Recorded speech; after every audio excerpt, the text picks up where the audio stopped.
Hi there. I thought I had my insulin pump basal rate settings fine-tuned 100% perfect.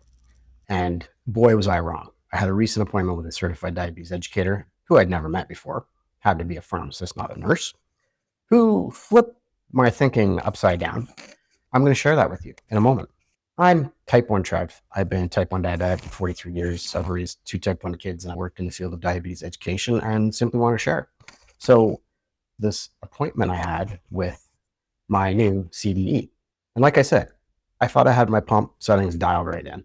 However, I was obsessing over them. I had way too many of them, and I still didn't have any better control than I had after I made this change. I was trying to be proactive because that's what you try to do with pump therapy. You tweak your settings to anticipate your normal body's physiology and response to life. But with the new pumps, that's not really necessary. That obsession made me frustrated and almost say, well, I'm just going to leave it. I don't care. I've got all these settings in.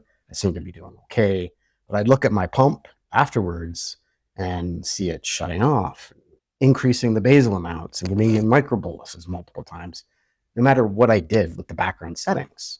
So this new educator was a pharmacist. I get her on the call. I'm always skeptical, type 1 diabetic for a very long time. I haven't had great experiences most of the time, but lately it's been better with my healthcare team. She's on the phone asking me why I have like 30 background basal profiles programmed into my tandem T-Slim pump.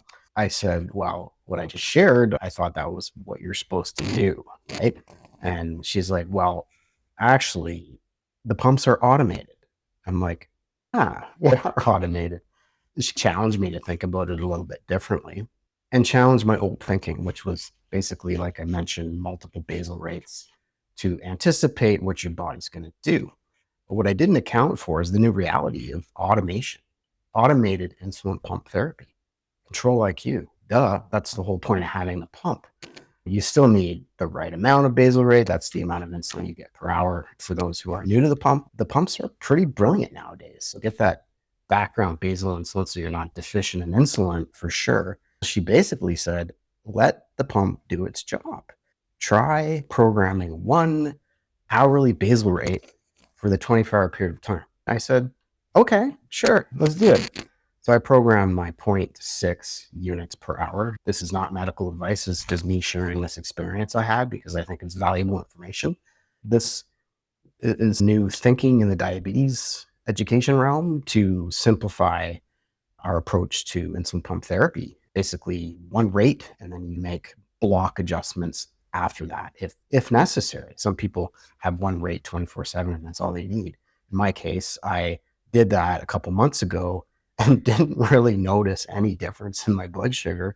The only thing I noticed was less mental stress. I wasn't obsessing over these basal rates and my pump settings. I was just letting it do its thing, take a look at the numbers, and made 1 or 2 tweaks. One of those tweaks was the dawn phenomenon. I need more insulin in the morning. So I tweaked that because that's necessary. And the second tweak I made, which is really small compared to what I did have in my pump, was dropping my rate from bedtime to 3 in the morning. That's pretty much it. I stopped fighting the pump and trusted it and trusted this new advice from this pharmacist, diabetes educator. The result, like I said, less mental load, more confidence in my diabetes management. I actually felt relief, to be honest. So how do you apply this to your own diabetes? Well, first of all, I'm not a doctor or a certified diabetes educator anymore, but work with your healthcare team. Simplify your basal rates. It's possible.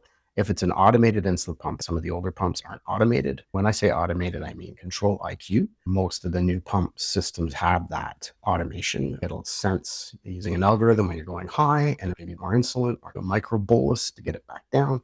It'll also predict when you're dropping low and suspend insulin delivery or lower the amount of insulin you're getting per month. So that's key. Number 2, you can let the automation stabilize if you do make this change with your healthcare team. And step 3, like I did after about a month of letting it do its thing, I think it was actually 2.5 weeks, I basically went into my pump and made a few block changes. I didn't make any major changes, to be honest.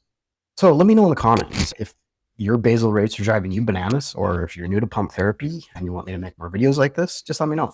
It really helps my channel if you hit that subscribe and like button as well. And if you want to know patterns that may be messing with your morning blood sugars, check out this video next. Bye for now.